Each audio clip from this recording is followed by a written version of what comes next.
का स्रोत। ऊर्जा वह शक्तिशाली जो होती क्षमता होती जो किसी मशीन या मनुष्य या संयंत्र को चलाने के लिए अति आवश्यकता होती है। और हमने आपसे बताया कि ऊर्जा के स्रोत से जो होता है एसएससी जीडी या आपके देखेंगे होंगे पीसीएस एग्जाम में क्वेश्चन पूछा गया था, यहाँ तक कि आईएएस एग्जाम में भी एक क्वेश्चन इसमें रखा गया था ऊर्जा के स्रोत से। तो ये चैप्टर ऐसा होता है कि हर वनडे एग्जाम में जो होता है यहाँ से क्वेश्चन पूछता है। और हमने बताया कि यहाँ से जो होता है ऊर्जाएं किसको बंटवारा करके पूछा, जैसे परंपरागत ऊर्जा क्या होती है, गैर परंपरागत ऊर्जा क्या होती है, नवीनीकरण क्या होती है, अनवीनीकरण ऊर्जाएं क्या होती हैं, इसके बारे में हम चर्चा करेंगे।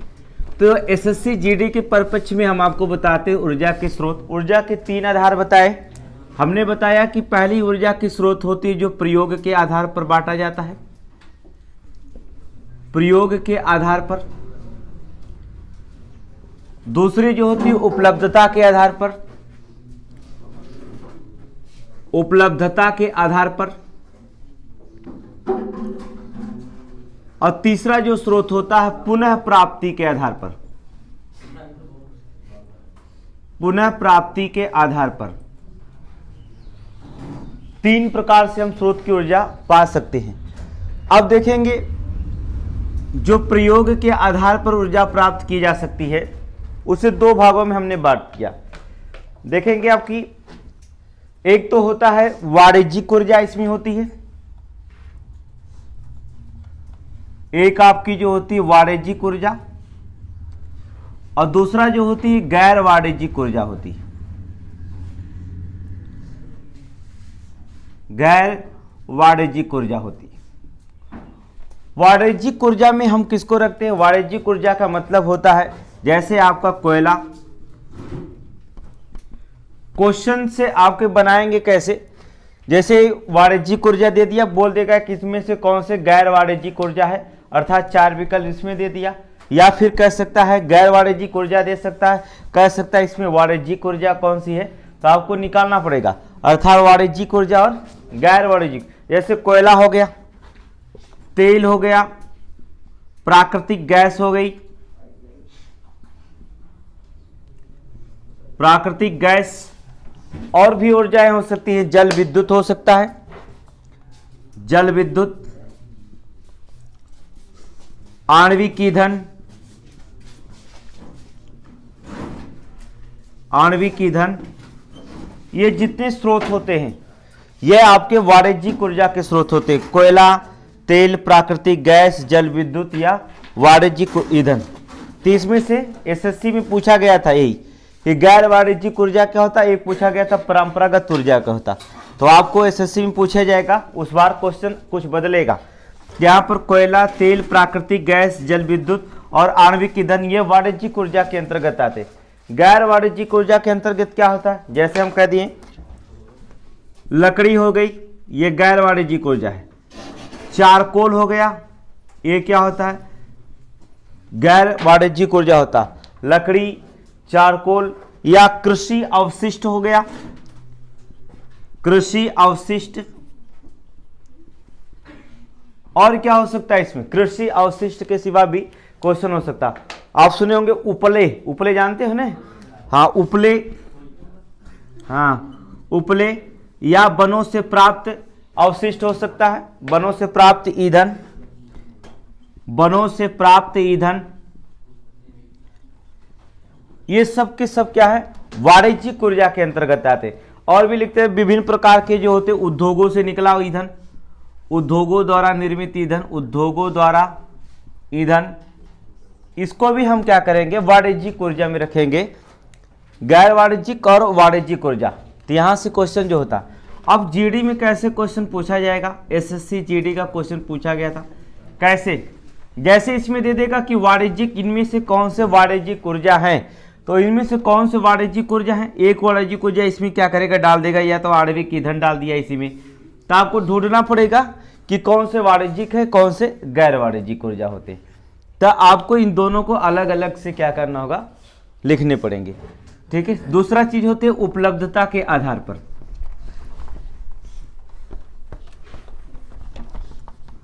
उपलब्धता के आधार पर देखेंगे। उपलब्धता के आधार पर हमने बताया दो ऊर्जाएं होती हैं। पहली बात होती है परंपरागत ऊर्जा और दूसरी चीज होती है गैर परंपरागत ऊर्जा। गैर परंपरागत ऊर्जा। अब ये नेक्स्ट ईयर क्वेश्चन जो होता है एसएससी जीडी का, यहीं से पूछा गया था। आप देखेंगे एसएससी जीडी में क्वेश्चन जो पूछा गया था परंपरागत ऊर्जा और गैर परंपरागत ऊर्जा जो होते, यहीं से क्वेश्चन जो था फुटअप किया गया। अब हम रखेंगे क्या कि परंपरागत ऊर्जा में होगा क्या, जैसे हम कह दिए परंपरागत ऊर्जा में जैसे जीवाश्म ईंधन, जीवाश्म ईंधन जो होता है इसे परंपरागत स्रोत में रखा जाता है।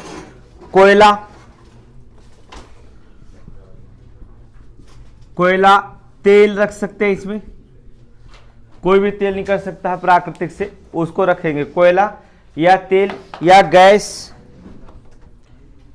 गैस, लकड़ी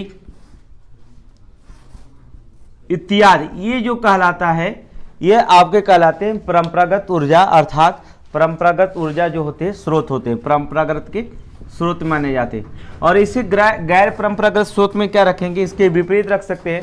जैसे हमने कहा जो प्राकृतिक में हमें सीधे प्राप्त नहीं स्वयं प्राप्त होती है उसे गैर परंपरागत ऊर्जा होंगे। जैसे आप रख सकते हैं सौर ऊर्जा को, सूर्य से प्राप्त किया जा सकता है, जो कभी खत्म ना होने वाली हो। ठीक है, अब सौर ऊर्जा खत्म हो जाएगी तो सारी चीज खत्म हो सकती है, इसलिए जो चीजें खत्म ना होने वाली हो, जिसकी कोई सीमा ना हो, उसे हम कहाँ रख सकते हैं, गैर परंपरागत ऊर्जा स्रोत में रखेंगे। सौर ऊर्जा और भी रख सकते हैं, पवन ऊर्जा, जल ऊर्जा, या आप भूतापी ऊर्जा भी रखेंगे, इसमें कोई दिक्कत नहीं है। भूतापी ऊर्जा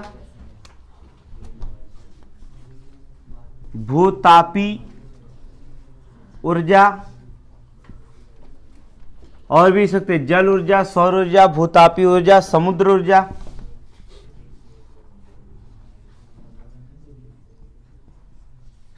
ऊर्जा, इसको भी आप क्या कर सकते हैं, इसमें रख सकते हैं। और भी रख सकते हैं पशु और कृषि से अपशिष्ट, पशु एवं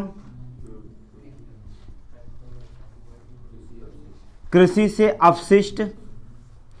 यहां से जीडी क्वेश्चन पूछा गया था, पशु एवं कृषि से जो अवशिष्ट जो होते हैं, अवशिष्ट से प्राप्त ऊर्जा को रख सकते हैं इसमें। पशु एवं कृषि से संबंधित अवशिष्ट प्राप्त ऊर्जा, जैसे आप पता होगा क्या हो सकता है, बायोमास का नाम सुने होंगे, बायोमास का नाम सुनेंगे। गोबर गैस के द्वारा बल उत्पन्न किया जा सकता है, वो कृषि और पशु से अवशिष्टों से ही, जो कभी भी समाप्त नहीं होने वाले हैं, तो बायोमास कह सकते हैं इसे। और आपको पता होगा कि बायोमास संयंत्र सबसे पहले भारत में कहाँ लगाया गया था। बायोमास संयंत्र जो होता है भारत में सबसे पहले कहाँ लगाया गया था, संयंत्र भारत में सबसे पहले कहाँ लगाया गया था, तो सबसे पहले भारत में जो लगाया गया था वो पिलानी में लगाया गया था। ठीक है, तो कहाँ लगाया गया था, पिलानी में लगाया गया था। तो पिलानी में जो होता स्वतंत्र भारत का पहला बायोमास संयंत्र लगाया गया था। तो इसमें देखेंगे कि परंपरागत स्रोत होता है और गैर परंपरागत। इसे जीवाश्म ईंधन तेल एक सीमा तक होती है जिससे खत्म हो सकता है, लेकिन गैर परंपरागत ऊर्जा में जो होता है वो ऊर्जाएं शामिल होती हैं जिसे समाप्ति का कोई कगार नहीं होता, असीमित होता है। तीसरी चीज होती है पुनः प्राप्ति के आधार पर। हम रखेंगे इसमें पुनः प्राप्ति के आधार पर जो रखा जाता है।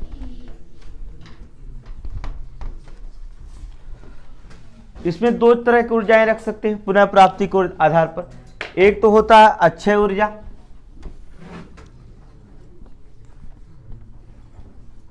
अक्षय स्रोत, एक क्षम्य स्रोत कह सकते हैं, या तो कहते हैं समाप्य स्रोत भी कह सकते हैं, या तो इसका नाम भी और भी रख सकते हैं समाप्य स्रोत या क्षय स्रोत।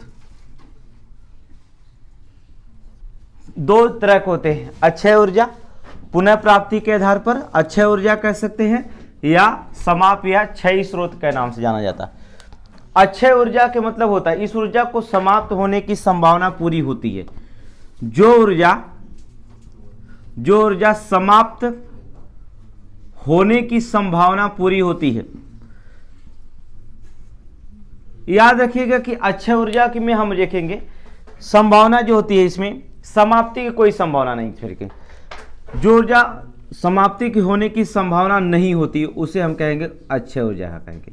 और उसमें समाप्त का मतलब हो जाएगा इसमें समाप्त होने की संभावना होती, इसे जो होता है समाप्त होने की संभावना होती है, इसे कहा जाता है क्षय ऊर्जा। तो कौन सी अक्षय ऊर्जा है जो समाप्त होने की संभावना नहीं रखती है? इसको भी दो भागों में हमने बांट दिया था, या तो दो भागों की जगह हम डायरेक्ट लिख सकते हैं कि कौन सी अक्षय ऊर्जा होगी जो समाप्त नहीं होगी। पहली चीज होता है जो ऊर्जा, कौन सी ऊर्जा जो समाप्त नहीं होने वाली है? सौर ऊर्जा। कौन सी ऊर्जा? सौर ऊर्जा। जो सूर्य से प्राप्त होती है वो समाप्त होने की संभावना नहीं रखी जा सकती, जब तक पृथ्वी तब तक उस ऊर्जा को समाप्त नहीं कर सकते। दूसरी चीज होती है, अभी अभी आपने लिखा कि जल ऊर्जा। जल ऊर्जा भी क्या किया जा सकता? समाप्त नहीं हो सकता है। और भी लिखेंगे पवन ऊर्जा, जो अगर समाप्त हो जाएगी तो ऊर्जा का आभास आपको नहीं होगा। पवन ऊर्जा क्या होगी? समाप्त होगी तो आपकी सांसें बंद हो जाएंगी, अर्थात पवन ऊर्जा के बंद होने के बाद, इसलिए इसको समाप्ति की कोई संभावना नहीं रख सकती। अगला रखेंगे भूतापी ऊर्जा। भूतापी ऊर्जा जिसको समाप्त होने की पूरी संभावना नहीं होती। तो ये जो होते हैं अक्षय ऊर्जा जो होते हैं, जो ऊर्जा समाप्त होने की संबंध में नहीं होता है, संभावना नहीं होती, सौर ऊर्जा, जल ऊर्जा, पवन ऊर्जा या भूतापी ऊर्जा, उसे कहा जाता है अक्षय ऊर्जा के नाम से जाना जाता है। अब देखेंगे कि समाप्त ऊर्जा स्रोत में जो होता है या क्षय में होता है, ये दो प्रकार के हो सकते हैं। हमने बताया कि ये दो प्रकार के हो सकता है, एक नवीनीकरण हो सकता है, एक अनवीनीकरण ऊर्जा स्रोत माना जाता है। चलिए देखते हैं। नवीकरण ऊर्जा स्रोत, नवीकरण ऊर्जा स्रोत। दूसरा होता अनवीकरण ऊर्जा स्रोत, अनवीकरण ऊर्जा स्रोत। यहां से जो होता है क्वेश्चन पूछा गया था पीसीएस में, देखेंगे यहां से एक क्वेश्चन जो होता है पीसीएस में पूछा गया था। नवीकरण ऊर्जा स्रोत और नवीकरण ऊर्जा स्रोत। नवीकरण जो होता है ऊर्जा स्रोत जो होता है, जो ओबीओयू होता है, जो समाप्त होने की संभावना नहीं होती है। जैसे हमने कहा कि यही लिखेंगे, जैसे सौर ऊर्जा, जल ऊर्जा, समुद्री ऊर्जा, या कह सकते हैं पवन ऊर्जा, या बायोगैस, बायोगैस भी रख सकते हैं, बायोगैस रख सकते हैं, या भूतापी ऊर्जा, भूतापी ऊर्जा। ये जो स्रोत होते हैं ये क्या होते हैं? नवीकरण ऊर्जा, जो समाप्त होने की संभावना नहीं होती, उसे कहा जाता है नवीकरण ऊर्जा स्रोत के नाम से जाना जाता है। अनवीकरण ऊर्जा के स्रोत का मतलब होता है, जैसे हमने बताया कोई कोयला, पेट्रोलियम, कोयला, पेट्रोलियम गैस, या पेट्रोलियम कह सकते हैं, गैस भी लिख सकते हैं, प्राकृतिक गैस, या कह सकते हैं परमाणु ऊर्जा, परमाणु ऊर्जा, या प्राकृतिक गैस, प्राकृतिक गैस इत्यादि चीजें होती हैं जिन्हें जो होता है अनवीकरण ऊर्जा के स्रोत में रखा जाता है। तो ये आपका ढांचा था। अब ऊर्जा स्रोत में कहाँ कहाँ से प्राप्त होते हैं और ऊर्जा से कितने लाभ होते हैं, कितने हानि होते हैं, ये जो होता है अगले में देखिए कैसे कैसे ऊर्जा कहाँ से प्राप्त की जा सकती है। तो नवीनीकरण ऊर्जा के स्रोत ये हो गए।